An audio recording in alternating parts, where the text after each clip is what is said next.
Halo sahabat rumah rakyat, di video kali ini kita akan ngobrolin seputar bangun rumah. Karena kemarin itu ada yang komen-komen di Instagramku ke review-review terus gimana kalau misalkan bangun rumah. Nah, terus aku kepikiran kalau gimana ya kalau misalkan bikin konten bangun rumah, tapi dari mulai kita beli tanah. Ini sebagai wawasan juga, bukan bermaksud untuk mengarahkan ataupun membuat kita itu bilang beli di developer itu lebih mahal, itu enggak. Ini cuma sebagai opsi aja bagi kalian yang selama ini pengennya itu nggak pengen punya hutang. Nah, pengen punya rumah tapi tanpa hutang. Nah, kadang-kadang ada, Mas ini nggak pengen hutang, pengen bangun dari nol, ataupun memang sudah punya tanah tapi pengen bangun dari nol. Nah, kali ini saya akan ngobrol dengan seorang praktisi properti yang sudah ya belasan tahun lah di bidang properti, dan barangkali pengalamannya ini nanti bisa kita ambil untuk memberikan gambaran kepada kalian semua kalau misalkan bangun rumah dari nol itu ternyata susah atau gampangnya gitu ya. Nah, karena videonya nanti bakal terlalu panjang, kita akan potong-potong ini menjadi per part. Nah, di bagian pertama ini kita akan ngobrolin tentang bangun rumah yang pertama itu. Di bagian pertama itu tentang tanahnya. Nah, kita mensimulasikan kalian itu masih punya anggaran yang terbatas, jadi masih pengen beli tanah dulu. Nanti kalau aku misalkan udah punya duit, baru aku bangun atas-atasnya. Nah, itu nanti di part-part berikutnya. Jadi di part pertama ini kita akan ngobrolin dulu gimana sih cara beli tanahnya ataupun seputar tanahnya. Nah, kali ini praktisi properti yang saya ajak ngobrol ini kita kenalin dulu, namanya Pak Denny Mandala. Nah, ini biar agak lebih cair, kita manggilnya Mas Denny aja, gimana nih? Mas Denny nggak apa-apa, Manda juga nggak apa-apa. Mas Panda, Mas Panda. Biar kayak kesannya milenial gitu. Nah, ini Mas Denny ini sudah berpengalaman selama bertahun-tahun, lebihnya itu saya ketemu beliau ini gara-gara beliau ini bisa memberikan gambaran, Mas, kamu kalau punya uang mending beli tanah aja terus nanti bangun sendiri gitu. Tapi kalau misalkan kalian mau beli di developer nggak ada salahnya juga gitu. Nah, ini cuma gambaran aja. Langsung aja nih, kita mau ngobrolin yang pertama. Nah, biasanya tuh orang mau beli tanah itu kan nilainya itu kan, wah gimana ya caranya buat beli tanah, aku harus ngecek apanya, atau misalkan legalitas apa yang harus dimiliki, ataupun ya sama sekali aku nggak punya pengalaman, Pak. Ini gimana tips atau triknya kalau misalkan kita ini mau bangun rumah tapi belum tahu tanahnya itu yang harus dipilih itu yang kayak gimana. Nah, silakan. Oke, terima kasih. Bismillahirrahmanirrahim. Assalamualaikum warahmatullahi wabarakatuh. Waalaikumsalam. Kita mulai dengan salam karena semoga apa yang kita sampaikan menjadi keberkahan buat kita semua. Benar apa yang disampaikan oleh Mas Tiar, bahwa tanah itu menjadi aspek yang menurut saya itu terpenting dalam kita mau membangun rumah. Kalau kita mau membina rumah tangga, ada rumahnya. Nah, ini tanah ini juga menjadi bagian yang penting. Nah, di sini kita kan berkesempatan untuk berusaha memberikan opsi yang lain, tidak sekedar hanya beli jadi di perumahan.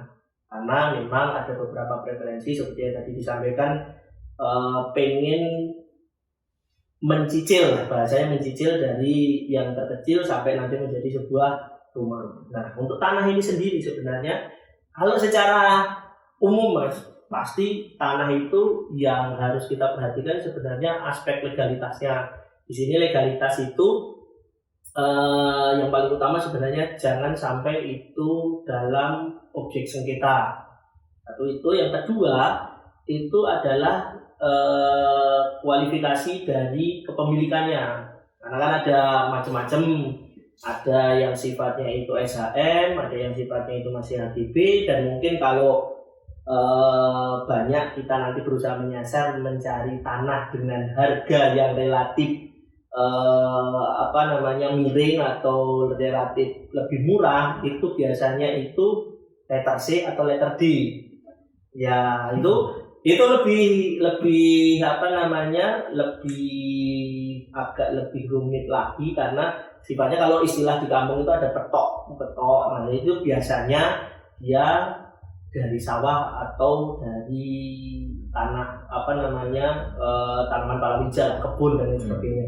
Tapi di luar itu, kalau itu sifatnya sebenarnya bisa kita serahkan kepada ahlinya dari notaris dan lain sebagainya. Karena mau seperti apapun, saya sarankan ketika mau membeli tanah terhadap aspek legalitas ini tetap menggunakan notaris untuk meresmikan terhadap akad jual belinya.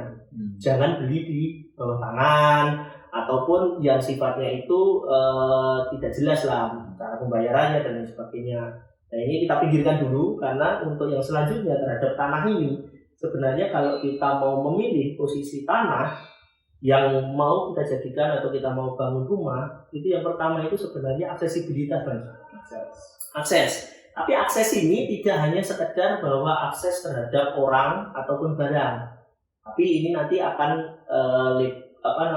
lebih spesifiknya nanti kita urai satu-satu. Yang pertama itu akses. Ketika akses itu kalau secara pandangan mata kita harus mencari yang dalam istilahnya itu nol jalan.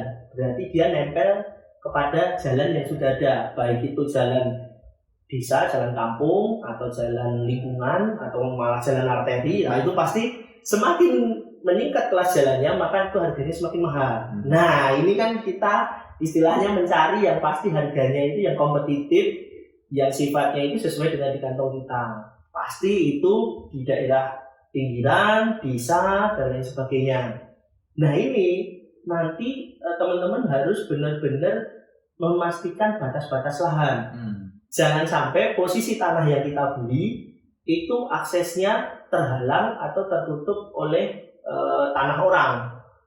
Nah, kalaupun misal kita mendapat posisinya yang seperti itu, harus juga dipikirkan bagaimana nanti kita mempunyai akses secara permanen. Minimal kalaupun tidak bisa masuk kendaraan, ya bisa masuk secara orang. Jangan seperti kasus-kasus yang mungkin sering kita dengar viral di blog, di dinding dan lain sebagainya, karena dia tidak punya akses masuk ke situ. Walaupun secara aturan perundang-undangan itu tidak menjelaskan secara detail, tapi secara norma kolektif pun itu juga ya haknya orang yang punya tanah untuk menutup akses terhadap yang berada di atas tanahnya. Nah, itu yang pertama. Nah, itu juga nanti berkaitan juga terhadap akses saluran buangan. Jangan sampai nanti tanah yang kita beli itu terisolasi sehingga kita tidak bisa membuang air limbah kita ke saluran outlet, baik itu ke sungai ataupun ke pembuangan di kota ataupun di desa tersebut. Wah, satu bau, dua nanti siapan sedot, WC, septic tank dan lain sebagainya.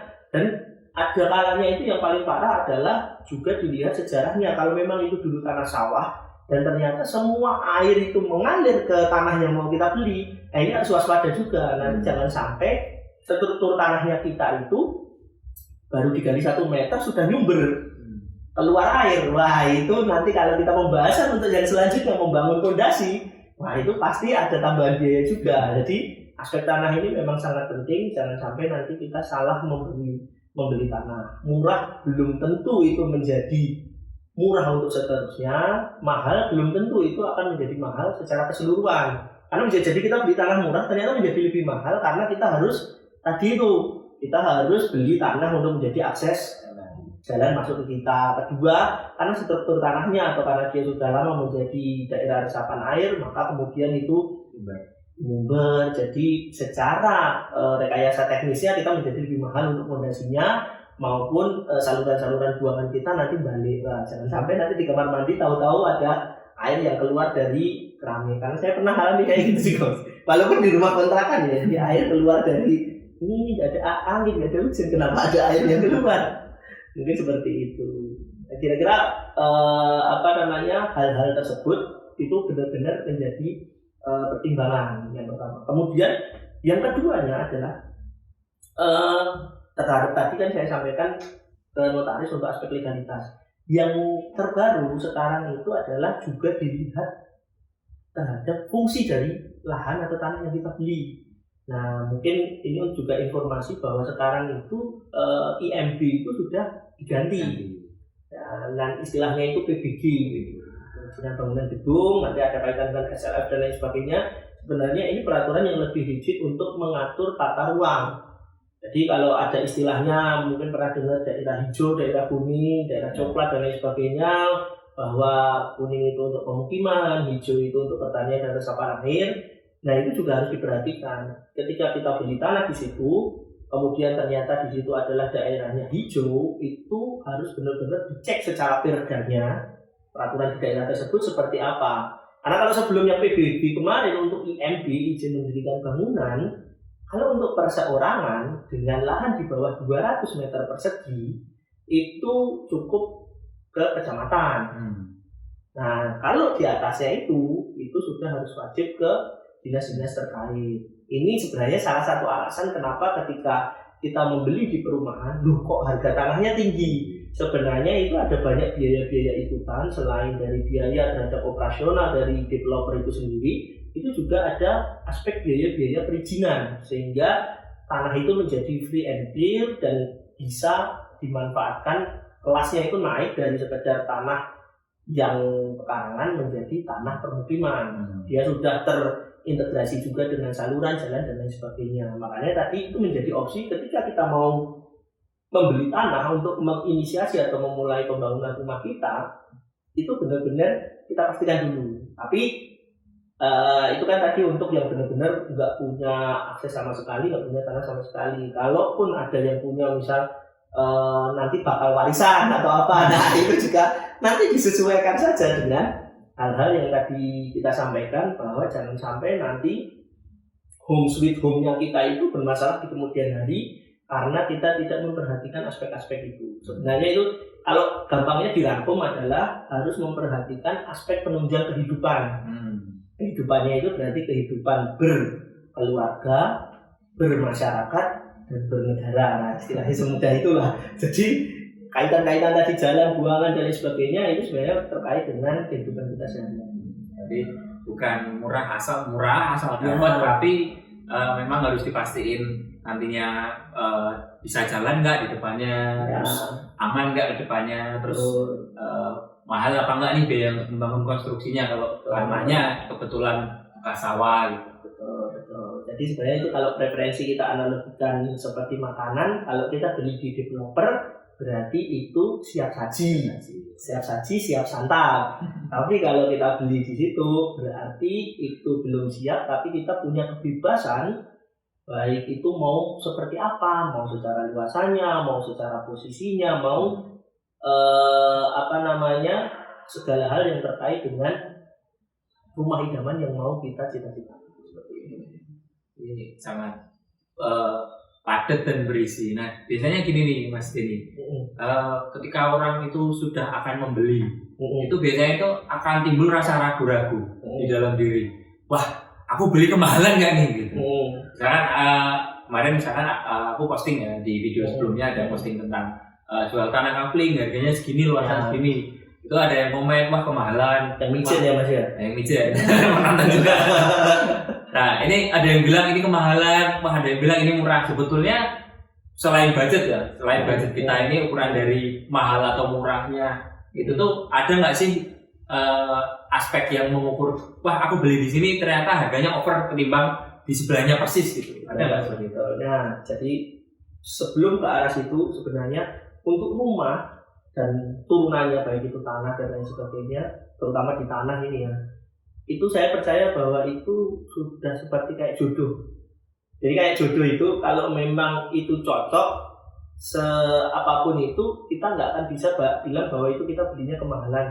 Atau ternyata dulu saya belinya murah. Enggak, pasti itu akan ada sejarah panjang karena sifat tanah itu long lasting ya. Mungkin kalau dianalogikan seperti ini, kan sekarang lagi banyak penggalaan dibangun jalan tol. Mas Dian karena melihat ada orang yang mendapat ganti rugi sekian miliar karena tanahnya itu dibebaskan, kan mereka nggak kepikiran bahwa akhirnya tanahnya itu dibebaskan dan dia menjadi miliarder dalam satu malam. Satu pekan. Ya. Tapi ada juga yang berusaha investasi masuk, uangnya ini nanti apa jadi, ternyata zong. Nah itu kan tidak bisa diukur bahwa apakah investasinya rugi ataukah itu ternyata belinya mahal atau murah. Yang pasti itu disesuaikan dengan kebutuhannya kita. Kalau saya percaya bahwa ketika kita memulai membeli untuk sesuatu yang sifatnya itu kebutuhan mendasar, itu pasti akan diberikan yang memang pas untuk kita. Udah diatur. Ya. Takarannya itu pasti udah pas, Mas. Jadi nanti kalaupun kita menghitung misal, lah kalau memang saya pengen beli di situ, kemudian saya bilang ini kemahalan, ya wes, berarti cari yang lainnya. Kemudian, tapi kita kan nggak bisa asal seperti itu karena itu bicara rasa dan itu bicara timeline yang panjang. Masing-masing orang akan punya preferensi sendiri-sendiri. Tapi kita tarik balik bahwa sebenarnya bagaimana agar kita itu tidak terjerumus pada kita beli tapi harga yang kita bayarkan itu ternyata kalau bahasa Jawanya itu tidak nyucui dengan harganya kan seperti itu. Yang pertama itu balik lagi Mas. Kebutuhan mendasarnya mau seperti apa? Kalau mau dipakai sebagai rumah atau hunian atau apapun itu nanti dibangun itu menjadi tempat tinggal yang kita tinggali, itu harus dia bisa memenuhi kebutuhan sehari-hari. Dalam artian ya kalau saya beli gampangnya gini, kalau saya beli di kota harganya mahal, tapi kalau saya berangkat ke tempat kerja dekat, berarti biaya transport saya berkurang karena tidak terlalu capek, berarti makan saya juga tidak terlalu banyak. Itu hal-hal seperti itu dihitung dan itu menjadi sebenarnya preferensi. Relasi lah ya. Tapi di sisi lain adalah ketika nanti teman-teman itu merasa bahwa harga tanahnya ini kemahalan, dilihat saja perbandingannya di lokasi dalam radius 2 km di situ. Kalau Anda beli terhadap developer yang membuat kaplingan lahan, ada nggak di situ pesaingnya yang menjual dengan tipe yang serupa? Atau soalnya kalau kapling dengan kapling itu masih nyambung. Tapi kalau kapling nanti ketemu rumah nggak bisa Mas. Nah ini yang kadang disalah mengerti oleh teman-teman adalah ketika ini ada perumahan dengan yang ada bangunannya sama yang kapling. Kapling ini soalnya nanti ada beberapa catatan Mas. Biasanya kapling ini hanya menyediakan sudah di kapling persil-persil sendiri itu dan hanya cuma ada jalan aksesnya aja. Dia salurannya kemudian buangannya itu kan tidak direncanakan. Masalahnya seperti itu. Jangan sampai nanti murah, tapi pada suatu masa ternyata di situ banjir. Bukan banjir yang sifatnya itu dapat kiriman air atau apa enggak. Tapi karena secara tanahnya itu tidak bisa menampung dari air hujan itu dan tidak punya buangan keluar, dia akan kembali kepada rumah kita sendiri. Nah balik lagi, akhirnya yang awalnya belinya murah bisa jadi mahal di kemudian hari. Nah itu sih yang harus menjadi catatan seperti itu, bahwa ketika sudah mantap ini saya di sini ada catatan-catatan yang tadi kita berikan itu sudah berusaha kita pertimbangkan, ya terakhir bismillah kita beli dan kita manfaatkan sesuai dengan kebutuhan itu. Seperti itu. Nah kalau misalkan biasanya kan itu ada selentingan-selentingan, wah di sini NJOP-nya sekian gitu. Apakah ada kaitannya NJOP itu tuh dengan harga? Kadang-kadang itu kan harganya itu di atas NJOP banget gitu. Ya. Ada yang persis. Nah ya ini menarik Mas, karena sebenarnya NJOP itu tidak menjadi dasar nilai dari tanah tersebut, karena sifatnya begini Mas. Pernah dengar bahwa NJOP itu dalam satu kampung nilainya sama semua, tapi ini sebenarnya di beberapa daerah itu sudah perbaikan, jadi dia memakai sistem radius. Jadi sifatnya mereka adalah terhadap keramaian ataupun penunjang infrastrukturnya. Jadi ada ring 1 berapa, nanti ada ringnya berapa, ini jauh lebih murah dan lain sebagainya. Dan ada juga daerah ini agak menarik. Kemarin itu saya sempat lihat di Blora itu, jadi nilai NJOP-nya itu sudah dinaikkan, tapi bayar pajaknya itu masih sama. Karena terkadang itu ada memang tujuan-tujuan lain yang sifatnya untuk kepentingan keuntungan sesaat lah. Mungkin kalau pernah dengar dulu di Sidoarjo kalau nggak salah itu Mojokerto. Jadi ring 1-nya di Jawa Timur itu untuk industri itu kan di Surabaya, kemudian baru keluar radiusnya ke Sidoarjo dan kemudian keluar lagi ke Mojokerto. Nah, ketika upah minimumnya itu gap-nya sangat jauh, dan Mojokerto itu masih yang upah minimum yang awal yang masih di bawah 3 juta dan lain sebagainya, ini banyak pabrik yang mau pindah ke sana. Melihat fenomena itu, maka dari Pemda itu ada investor yang sudah beli tanah dan lain sebagainya, dan dari Pemda itu menaikkan nilai NJOP-nya. Karena buat siap-siap bahwa mau ada pembukaan pabrik-pabrik dan sebagainya. Kodarullah ternyata di Mojokerto UMR-nya itu sama dengan yang Surabaya sampai Sidoarjo. Akhirnya itu banyak tanah-tanah kosong gitu. Jadi NJOP tidak bisa menjadi satu acuan atau acuan pokoknya atau pokoknya NJOP-nya sekian, itu nggak bisa. Tapi lihatlah juga asas kemanfaatan dan nilai pasar dari situ. Maksudnya asas kemanfaatan itu bagaimana? Kasarnya itu gini, orang banyak yang nyari di situ. Pertama, asas kemanfaatan itu ada tingkatan-tingkatannya, Mas. Ada asas kemanfaatan yang sifatnya itu dia bisa memberikan hasil. Berarti itu dari sisi bisnis atau komersial. Tapi juga ada asas kemanfaatan karena dia memberi kenyamanan. Kenyamanan itu misal buat tempat tinggal itu enak, hawanya enak dan lain sebagainya. Atau ya asas kemanfaatan karena di situ misal kayak di Puncak atau di Bandungan atau apa yang misal buat wisata buat dia healing lah kalau istilah sekarang itu ya, itu ada asas-asas kemanfaatan yang dimana harga itu menjadi tidak sinkron dengan appraisal dari NJOP itu sendiri. Sebenarnya ada satu hal yang sifatnya itu bisa lebih mendekati itu di kalau ada yang baru menjaminkan sertifikatnya ke bank. itu sebenarnya itu bisa menjadi patokan yang sifatnya itu alternatif lah ya, karena biasanya kemarin saya jual segini, kan pernah ada kejadian bahwa rumah yang radiusnya itu nggak sampai 100 meter, yang ini laku taruhlah misal 100, kok sini laku taruhlah 50. Mungkin yang ini butuh uang, butuh cepat, kemudian wis tak jual apa adanya seperti itu. Tapi yang ini mungkin karena yang beli temannya sendiri atau apa, ya itu tadi balik lagi ke azas kemanfaatan. Jadi cuma NJOP bisa yang menjadi yang pertama, kemudian ada turunannya, harga pasarnya di sekitar situ berapa. Tidak alternatif tadi, kalau ada yang habis kredit di bank atau punya teman di bank, appraisalnya berapa sih kayak gitu. Relatif itu ya, appraisal. Kalau mahal, kalau mau sewa ini ada hitungan rumusannya, mungkin di internet juga banyak, tapi apalah artinya kita ngitung itu kalau yang mau kita beli pokoknya harganya mau sekian, nah gitu udah enggak ini, atau di developer nah dia pakai harga seperti itu. Karena dia pasti sudah melewati perhitungan-perhitungan yang sifatnya memang dia mengambil keuntungan berapa. Jadi ini sudah hampir 20 menit itu kita mendapatkan insight yang banyak sekali nih Mas Denny. Yes. Nah, ini semoga di part yang pertama ini kalian sudah dapat gambaran ya, nanti tanah yang kayak gimana, terus harganya tadi kemahalan atau enggak, ini bisa jadi referensi buat kalian. Nah kalau misalkan ada yang nggak paham, diulang-ulang aja nonton terus, lama-lama juga nantinya paham. Dan beli tanah itu nggak bisa ini langsung dapat, ini langsung cocok, itu nggak bisa ya. Kayak tadi itu jodoh gitu, atau kalau orang Jawa itu juga bilang pulungan juga bisa jadi. Ya. Nah, jadi selain karena pertama jodoh dan pulungan, beberapa aspek-aspek dan pertimbangan yang disampaikan oleh Mas Denny tadi semoga bisa menjadi insight ataupun gambaran bagi kalian yang pengen bangun rumah mulai dari beli tanahnya dulu.